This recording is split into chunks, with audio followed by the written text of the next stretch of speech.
Assalamualaikum warahmatullahi wabarakatuh. Jumpa lagi saudaraku Rapopon ya, dimanapun Anda berada.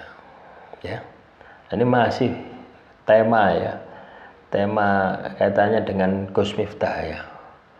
Jadi kita itu ya lihat pelajarannya gitu loh ya, ndak usah ikut campur ya, mencemoohnya ya.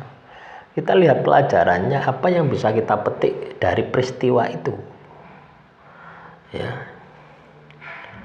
artinya kebiasaan nggoblokno orang ya, ketika itu dilakukan secara berulang-ulang akhirnya menjadi kebiasaan menjadi karakter sulit untuk dihilangkan, butuh istiqomah ya. Nah, mungkin dengan kejadian semacam ini ya, itu bisa merubah sifat watak karakternya yang jelek itu gitu. Harapannya kan seperti itu. Akhirnya Tuhan kasih hukuman. Akhirnya Tuhan kasih karma terhadap penjual es tadi. Ya. Nah, itulah yang dimaksud dengan Satrio Wirang.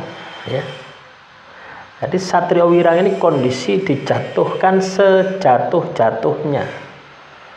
Jadi kalau teman-teman Rapopon ya, kalau teman-teman Rapopon jatuh ya, sejatuh-jatuhnya, itu namanya Satrio Wirang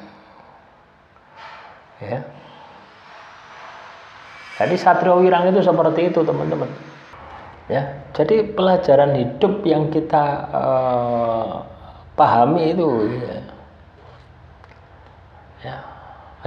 Ada yang komentar, saya ini katakanlah punya suami saya itu ngomongnya tertata dan sebagainya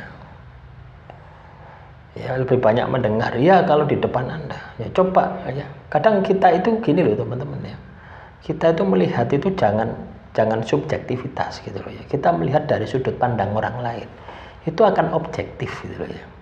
Kalau Gus Miftah ya, ditanyakan kepada siapa yang menjadi pendukungnya ya pasti api, ndak mungkin nelek gitu loh ya.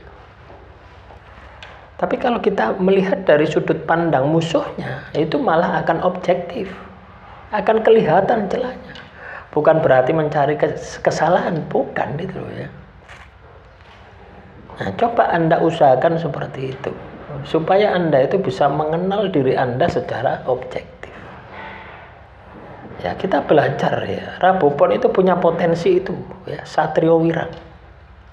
Jadi Anda posisi di puncak jaya secara jabatan, secara kekuasaan. Ya, seperti Gus Miftah itu kan kekayaannya luar biasa. Ya, jabatannya juga luar biasa. Spiritualnya juga luar biasa. Tapi hancur, ceret. Kenapa? Satrio Wirang. Ya, Satrio Wirang. Satrio Wirang ini ya pada dasarnya karena lengah, ya, karena lengah. Ya, itu bisa kita lihat ya dari godaan jabatan itu juga bisa terjadi. Nah, coba dia itu berada di jalur dakwah saja wis, nggak usah ngurusi pemerintahan ya, itu akan lebih selamat malah ya. Bisa jadi karena pengaruh itu juga bisa ya. Kenapa? Makommu itu ngurusi umat ya, duduk ngurusi negara ya, gitu loh ya. Kadang kita punya makom sendiri-sendiri gitu. Ya sama saja dengan Pak Prabowo misalkan. Jadi makomnya kan ngurusi negara, ngurusi rakyat gitu loh ya. Terus kalau menjadi juru dakwah ya ndak iso gitu loh ya. Nah, bisa jadi seperti itu. Ya, makanya kita ambil pelajaran. Jangan sampai itu terjadi pada diri kita. Ya, jangan sampai Satrio Wirang itu terjadi pada diri kita. Karena apa? Ketika sudah jatuh, itu sulit untuk bangkit. Apalagi jatuhnya itu karena hukuman Tuhan, jatuhnya itu karena karma, ya.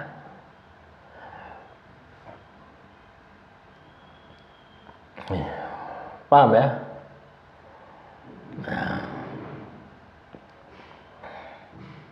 itu yang harus Anda pahami ya.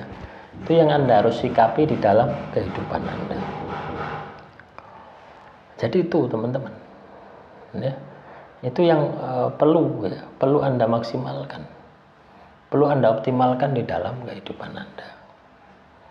Nah, satu lagi juga yang perlu kita perhatikan ya, manakala Anda di dalam kondisi penjual teh. Ya, Anda harus bisa mengendalikan emosi Anda. Anda harus bisa mengendalikan rasa sakit hati Anda, dialihkan untuk ndonga-ndonga sing apik. Karena ketika Anda tidak bisa mengalihkan itu, ndongamu sing elek, nanti penyesalan ya. Coba bayangkan, pasti menyesal. Walaupun kita tidak ndonga, ya Allah, siapa sing ngelokno aku supaya celaka, walaupun Anda tidak bilang seperti itu. Tapi loro hatimu itu didengar. Bahasa batinmu itu didengar sama Tuhan. Ya. Karena Tuhan itu juga ada di dalam dirimu gitu loh ya. Tuhan itu ada di dalam diri makhluk ya, semua makhluk yang ada di alam semesta. Tuhan itu apa? Kenapa bisa seperti itu? Karena makhluk itu adanya hidup itu karena adanya energi dari Tuhan. Kalau tidak ada energi dari Tuhan, ya makhluk itu ya tidak ada. Ya, makanya ketika kerentek hati itu bisa didengar sama Tuhan, kerentek hati sing elek akhirnya kejadian. Coba bayangkan ya bagi penjual es. Ya, setelah dia diberikan ya, dikasih banyak macam uang, pokoknya hidupnya itu berubah 360 derajat. Semua berkecukupan. Wis ndak dodolan es maneh, wis dodolan opo lah, es jus misalnya. Ya. Nanti di situ akan ada penyesalan. Waduh, gara-gara aku. Batin sing elek. Aku ini sajane ngefan karo Gus Miftah gitu. Nah, itu akan menyesal seperti itu seumur hidupnya kok. Ya. Karena kerentek hati yang sakit tadi, ya, itu menjadi sumbatan, menjadi cikal bakal satria wirang yang dialami oleh Gus Miftah. Ya. Nah, itu dia akan ingat ya, seumur hidupnya, ya, berupa penyesalan. Nah, orang katakanlah jualan ya di pengajian itu kan ya sekalian juga ngefan ya sama kiai yang ada di situ. Oh, iya. Coba bayangkan ketika Anda sadar diri, wes hiruk pikuk kasus ini sudah selesai, Anda tenang, diam, merenung, yang muncul penyesalan. Ya. Coba batin sing apik, ndak batin sing elek. Ya, tidak akan kejadian seperti ini. Nah, jadi pelajaran ini ada di dalam dua sisi. Sisi satu itu geni, penjual teh. Sisi satu satria wirang. Ya, semua ada plus, semua ada minusnya. Ya, yang pasti jangan dilakukan dua-duanya.